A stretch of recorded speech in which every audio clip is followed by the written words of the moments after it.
Buenas noches, Miami. Mi nombre es Dr. Triggs. Bienvenido a Triggs Table Talks. Very good. It is my privilege and honor to introduce one of Miami's best plastic surgeons, Dr. J.C. Álvarez, board certified plastic surgeon. Thank you, Dr. Álvarez, for being here. Well, thank you for having me. It's truly a pleasure. I have seen you from the beginning, so it's nice to see you grow to this size. So I built a rapport with Dr. Alvarez. I did a lot of cases at New Life when I first started with Vixen. I was kind of bouncing around just based off surgery scheduling. And so we developed a nice little rapport. I thought he was just such a cool guy, very down to earth, very humble, a very gifted surgeon. And so I had to have him on here to talk about his life, his background, plastic surgery. And so I'm just really honored and privileged to have you on here, man. So I really appreciate you taking time. I know it's late, but, I'm happy to have you. Well, thank you. It's always fun and nice to share with you. So. Yeah. So tell me, tell the audience, your background, where you're from, what inspired you to get into plastic surgery in the beginning? So I'm from Colombia, South America. I grew up in Bogota, the capital of Colombia. Yeah. Then I went and trained medicine at the military university in Bogota. So I have a little bit of a military background. Okay. On Saturdays we used to form and do push-ups and shoot guns, and it was a quite interesting formation. Right. An important thing about my training is that at the military hospital, you see the other side of war, which is all those 18-year-old soldiers who lose limbs. Yeah. Trying to defend to defend what the honor of the country is about. No, we are just passing Memorial Day, so it's honoring our soldiers or all the veterans who have given us so much of their life and their body to the nation. Right. So that gave me a sense of the need of reconstruction. Right. However, there was a specific professor of mine who had the opportunity to come to the States and train here. Right. And he was the only person in my whole training who was able to say, hey, man, you should do this because it's fun, because it's active, it's dynamic, and you can do whatever you do from head to toes. And that was the only person who was not, sorry for the expression, complaining about their career, how hard I work, I don't see my family, I don't have enough money, look at my car, blah, blah, blah. Yeah. And that was the inspiration. Right. Awesome. So during your surgery training, would you say that was like the spark that was like, oh, let me check out plastic surgery? Or was there something else to where you were like, oh, like I kind of like these procedures, or, what really sold you into going into plastic surgery? Well, once is how dynamic plastic surgery is. Right. Plastic surgery comes from plastico, which is adapt to many things, Yeah. And that's the person who I am. I am somebody who is an artist. I like to draw. I like to sculpt. And I also am a person who loves numbers. Yeah. So when I merge things, plastic surgery is the field of medicine that fulfills all the topics. It's just creativity, artistic eye, reconstruction. So it's something that keeps me interested in learning and creating. And that's the perfect combination for my personality. Oh, awesome. So have you noticed any differences in Miami plastic surgery versus what you've seen in Colombia from an aesthetic standpoint, like versus trends or just like different procedures or just how they go about doing things? Yeah, well, I train here in the States for plastic surgery, but I grew up in the basics when I was in Colombia doing medical school. I think that the biggest differences are, one, the communication with the patient. Latino women has a specific way of saying things and projecting things that you don't grasp, you fail with the outcome. That's one thing. The second thing is in American medicine or training, you are more focused in processes. So you are more structured into A, B, C, and D. Once again, the advantage that I have is that I merge both worlds into understanding what women want. I add my mathematical background of proportions. and then the sophistication of our training here in America. And then when you join all of those, is I think when you have the best outcome of the three worlds. Right. That's super cool. What trends would you say you've seen since you've been here in Miami practicing versus, before you came to Miami, like in plastic surgery? Have you noticed like, with the BBL, it's like super crazy, or people are still like, really going crazy over breast augmentation? Are there certain trends that you've noticed that people are more gravitating towards, or, or things kind of much status quo versus when you first started out here? Well, I think everything depends on the racial background of the patient population. When I was working in the north, which is more Caucasian, over there is more a natural look, just barely noticeable, but enough that people can say, hey, is it plastic surgery or is it natural? Right. So that's kind of the Caucasian population. Then when I was in Philadelphia, which was another part of my life, it was more African American, more Latino, Afro-Latino. Yeah. That's more like the big curve. It's like the extreme. Not extreme, but like the dramatic. The dramatic. Yeah. And then when I came to Miami, I actually started with a lot of African American. But lately, I would say that 90 to 95% of my population is Latino. Okay.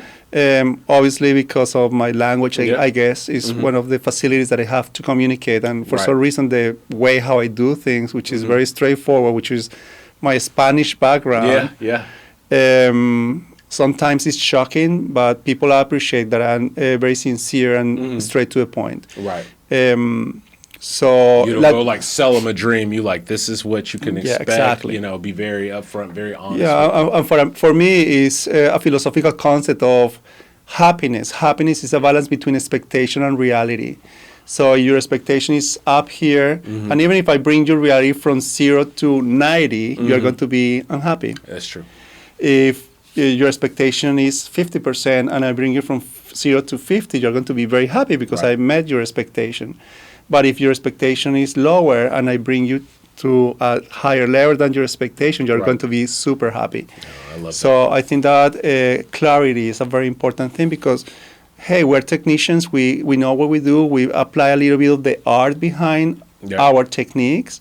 But at the end, it's meeting the expectation of the patients. And if you sell dreams that are not possible to commit, then you're not doing a good job. No. So I think that those are the keys for what I do. No, I totally agree with that. I try to be as honest as possible. I don't try to scare patients or like undersell or anything, but I'm like, this is what you can reasonably expect. We may exceed it. We may fall a little bit short, but this is what you need to be kind of thinking of. And if it's going to take multiple surgeries to kind of get you to this wish picture or something like that, I'm very upfront and honest about it. Because if I go up there and just be like, oh yeah, we're gonna knock it out the park, and after surgery they're gonna be upset. So I love that. I love that analogy. You talked about like your mathematical background and the in proportions. What are some of like the importance of proportions in plastic surgery that you can relate to? Because I know like in training, we talk about we break the face up in thirds and fifths and and things like that. Are there some things that you do with the body, like when you're analyzing or examining a patient that you're kind of looking for?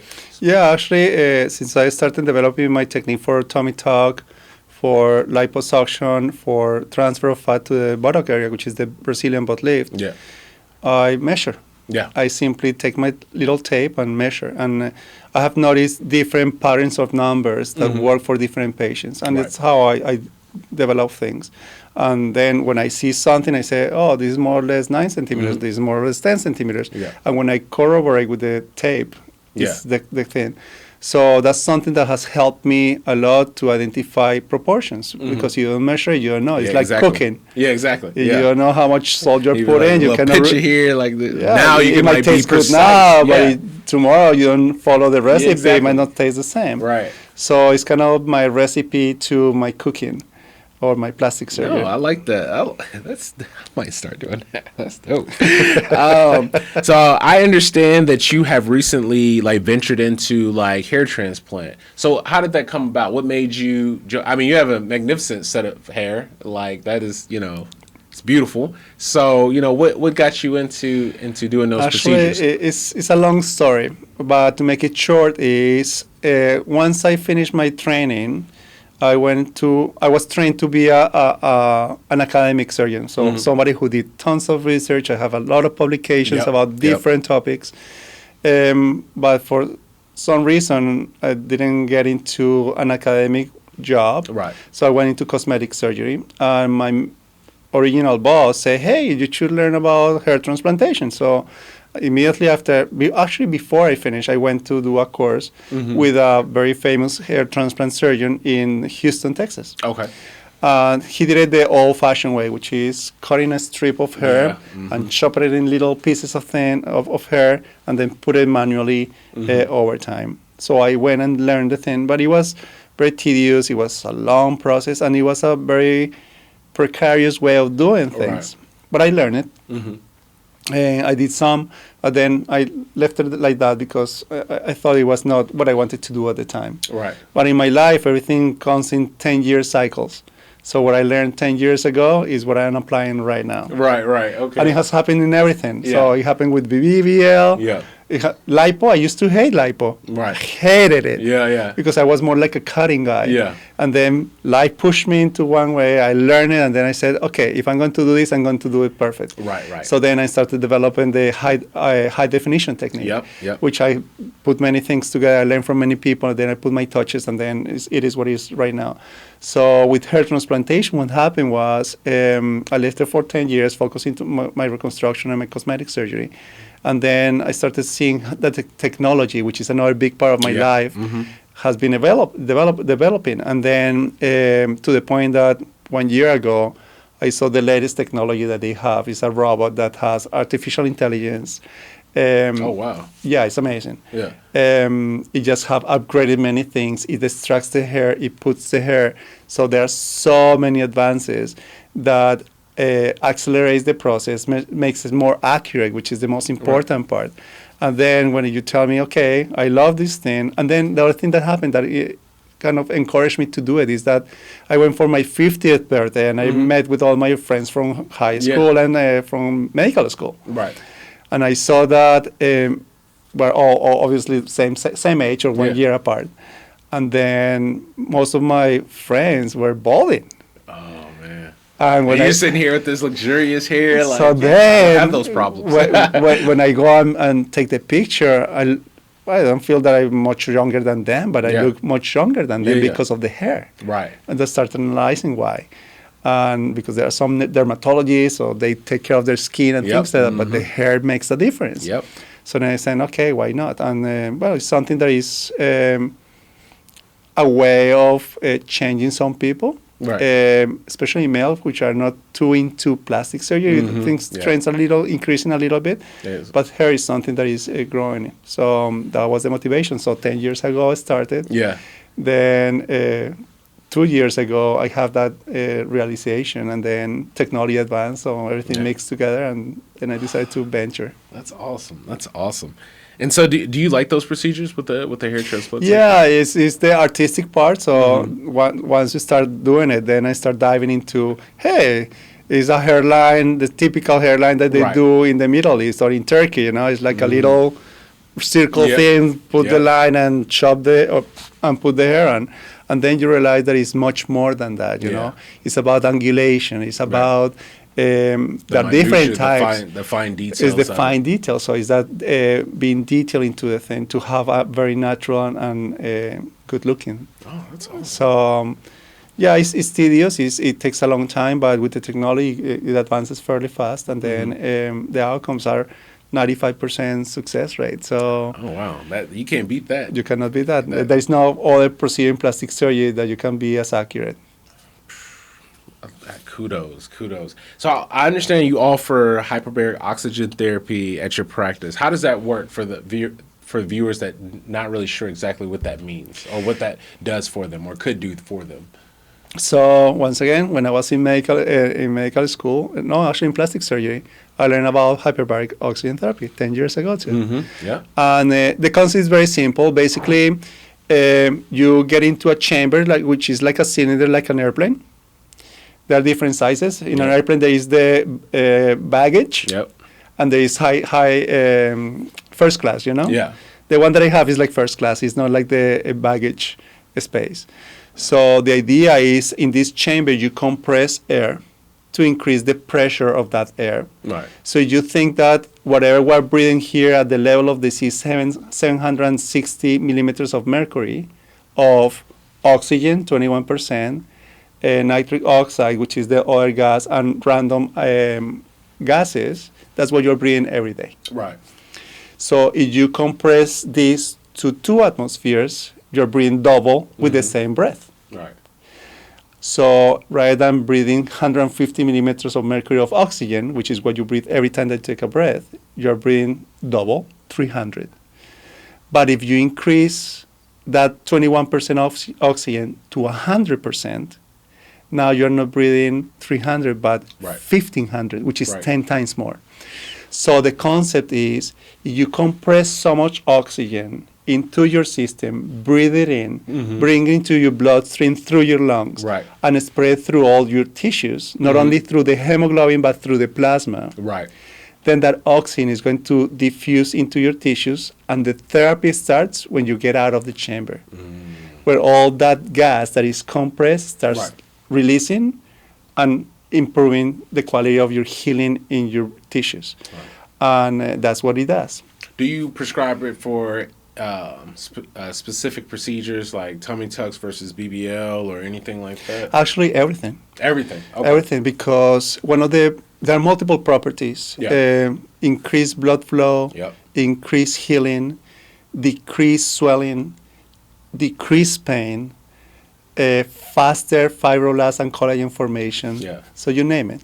So you are targeting every single thing that the body needs. It's like putting like jet fuel in your car. Oh, yeah. So the engine is going to be working faster and more efficiently because you are taking advantage of the beautiful and perfect machine that is your body. Yeah.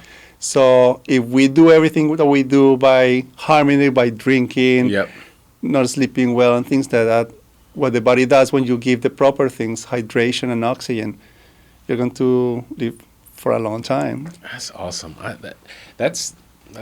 That's really impressive, to be quite honest with you. To basically optimize your results by offering hyperbaric oxygen. Because I remember in my training it was just like, someone's having delayed wound healing or diabetic foot ulcers and stuff like that. This is where you jump to. But adding that as like an adjuvant to cosmetic surgery, that's a beautiful thing. And that's one piece of it. The other piece is athletics. Yeah. So you always think about hyperbaric oxygen, as you said, just damaged tissues, sick people and things like that. But when you use it for healthy people, we're talking about anti-aging. Right. We're talking about stem cell mobilization. Are you using it for yourself? Yes. Hey, I need to jump in on this. Let me get me signed up. I'm gonna text you yo, I need a. And how often is a good regimen? Would you say? There are multiple theories about how you should do it. There is the people that say, hey, you should pack it up and then enjoy the benefit because it builds up. It's like savings. So basically, 20 therapies 5 times a week, 1 per day. Yeah. So it will be 4 weeks, 5 times 4. That will last you for 2 to 3 months. Okay. Benefit. Right. The other thing that they say is that you do it all the time, it loses the effect. I got you. But another way of doing it is rather than doing it every day, you do it twice a week. So you just build it up and get to the point. Oh, I like that. See, this is the type of information you can only learn on Triggs Table Talks. This is great stuff because, like I said, in my training, this therapy was more for people that had damaged tissues, like diabetics and things like that. But we're learning on it from an aesthetic standpoint, from a fitness standpoint. There's something that you could definitely utilize and contact Dr. Alvarez to schedule to it's not even surgical. This is just something to really basically pump your body up, get it refueled, recharged for the week.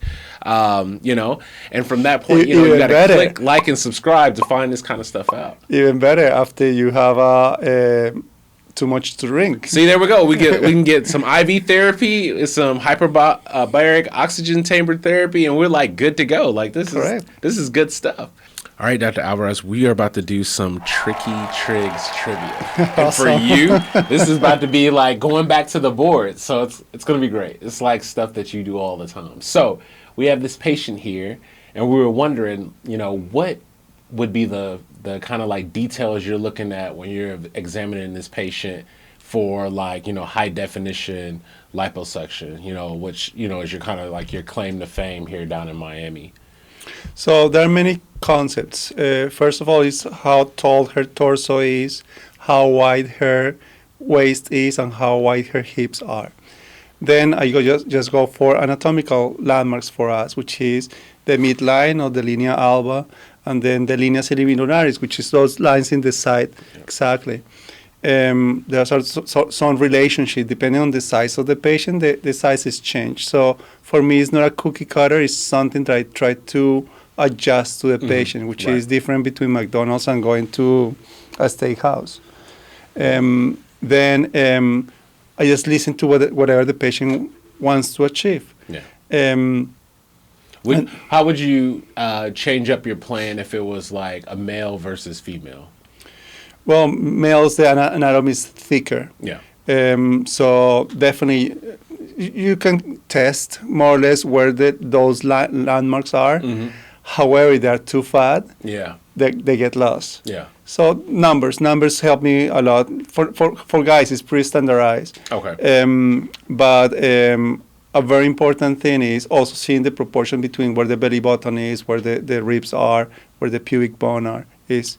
So those are kind of my landmarks for designing it. Oh. Hair transplantation. Hair transplantation. Like, so, how do you like evaluate a patient like this? So first of all, you try to figure out how much hair they have, what they want to achieve, and most importantly, how much hair they have to spare to try to do whatever they have. Right. So the same thing, if you have a lot of money, you can pay for all the things, Yeah. You can go to trips and things like that. But you don't have much money, you have to figure out what are your main needs. Right. So usually the main needs are the front line. Yeah. Mm-hmm. So front line is the typical thing. And then the areas where you have the most lack of hair.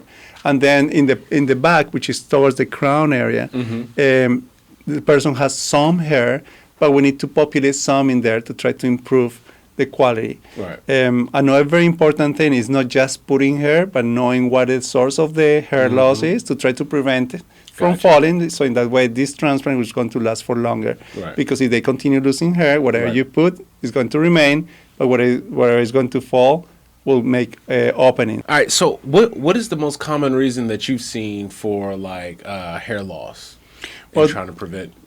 Well, there are many. So the typical is sensitivity to testosterone. Okay. So that's the typical one for males. Actually, some females are suffering from that. The second one is stress. Mm-hmm. Yeah. Typical. You just go to school and people start losing hair. And the last one is females. Females have a lot of hair loss, especially after COVID. Oh, okay. COVID, I don't know if it's because maybe vaccination, because of the cross reaction. Many people have been losing hair. It can be also related to stress because of the lack of social interaction. Right. But after, many people have been having this problem. So. And then case 3, do you think this lady's a good candidate for abdominal etching? Actually, she is what we did, actually. Yeah. And she complies with all the requirements that I have, which is the quality of the skin. Another one is that I don't like to do high definition or etching if they have prior liposuction. Okay. Because of fibrosis, it's hard to get the result. If I do it, they have to have a lot of pliability or laxity of the skin, or not laxity, but laxity of the tissues, mobility of the tissues, I would say. In her case is what we call a skinny BBL, Okay. Yeah. Somebody who doesn't have much fat, and we need to be smart of where we put the fat. Exactly. But she's one of those people that I call a skinny fat. Yeah, skinny fat. She's skinny, but she has some fat pockets that by removing them, you enhance perfectly the shape of her body. Yeah. And I think it's like important to notice, like, from like an abdominal etching standpoint, like females, you want to do a female different from doing a male because hers are nice and subtle. Correct. Versus a male is very like hardcore, very defined. Correct. So I've only had like one lady that really wanted that like real masculine look, and I was like, hey, this is not typically what you do for a female. But she was like, no, that's what I want. That's what I liked. And we did it. And she didn't have any complaints. But, I try to tell patients, there's a difference for sure. For sure. And maintenance is harder.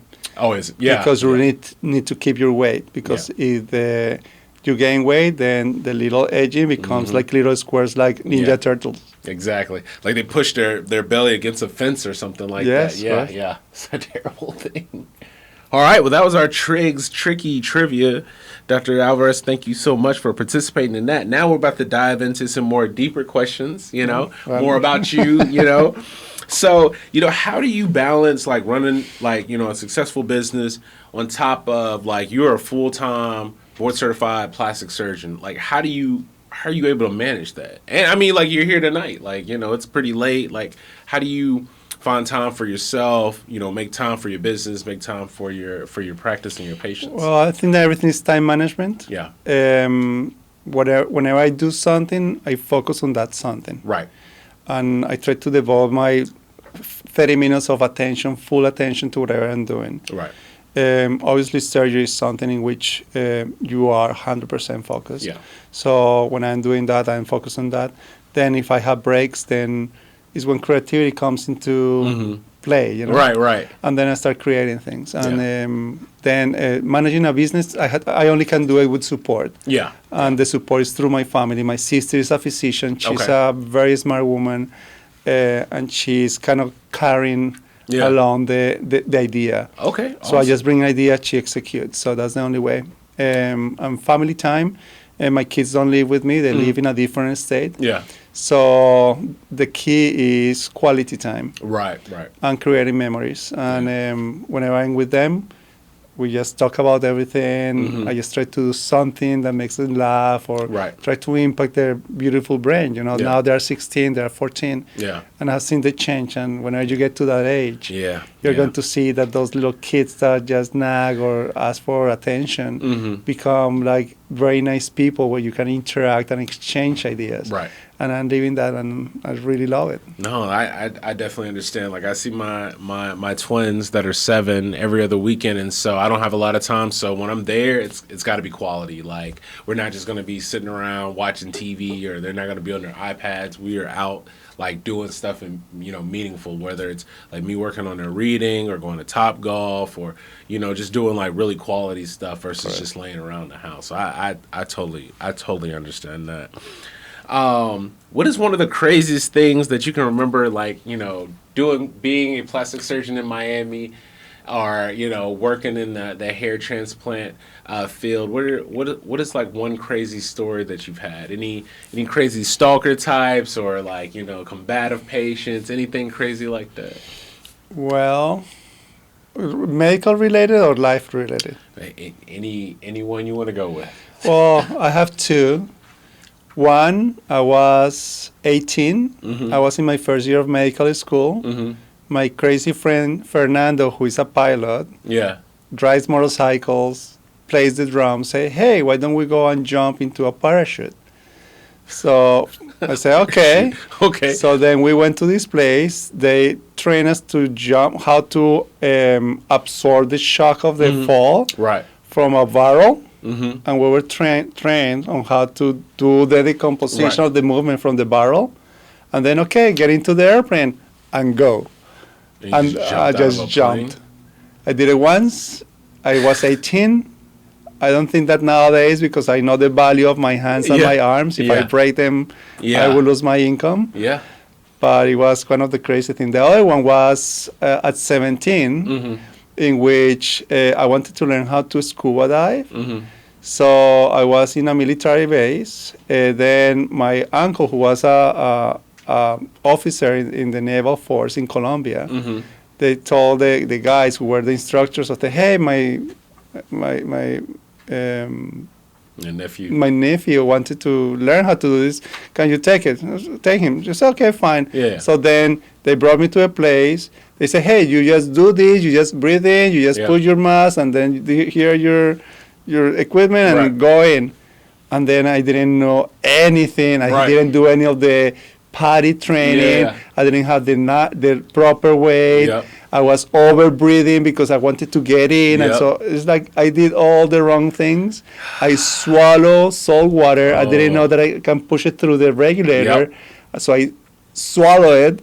Then I had diarrhea, but I'm here, man. and then I can go deep. I went scuba diving for the first time in Dubai, like in July of last year, and you know, In the aquarium? in that deep sea aquarium. Yeah, they have. I did It was it. my first time ever. Like I loved it, but man, that tutorial is critical. Because I remember like getting down there and I was like, I was over breathing too. Yeah. I remember like I sucked in water, so I had to learn how to shoot it out. Like I went through every like little thing they talked about. All right, if this happens, this is what you do. But once I got used to it, like clearing my ears as you go down, I loved it. But you have to do those tutorials. Like you just can't jump into it. You gotta know what you're doing. That's the beauty of being young and stupid. Yeah, I can only imagine. Oh man, because I just remember like feeling claustrophobic, like oh, I'm gonna grunt. I gotta like I can only imagine that. So, what do you think has made Colombia such a hot spot for plastic surgery, just like Miami? What do you think? What are your thoughts on that? I think multiple things. The culture, beautiful women. Yeah. They take good care of themselves. Mm-hmm. So there is a need of trying to chase that perfection. Right. So there is a need. The surgeons are very creative, and I think that they don't have as much restraint as we have here in the States. Right. Because there is not so much lawsuits and lawyers trying to pursue mistakes. It's like a business in itself. Exactly. Yeah. So I think that those two things have become good components for making Colombia one of the places, as well as Brazil. Right. Brazil. Yeah. Brazil for is sure. kind of the mecca. Is that? But now I can say that everything is shifting to Miami. Yeah. Miami is mecca for plastic surgery nowadays. Yeah. No, I agree. I mean, the expectations are very high here versus any other like state. I feel like in the U.S. Like you know when people come here. Yeah, and all the things that we do to improve quality of outcomes. I remember when I was practicing in Pennsylvania, I rarely asked for labs if the patient was a healthy person. Yeah, me too.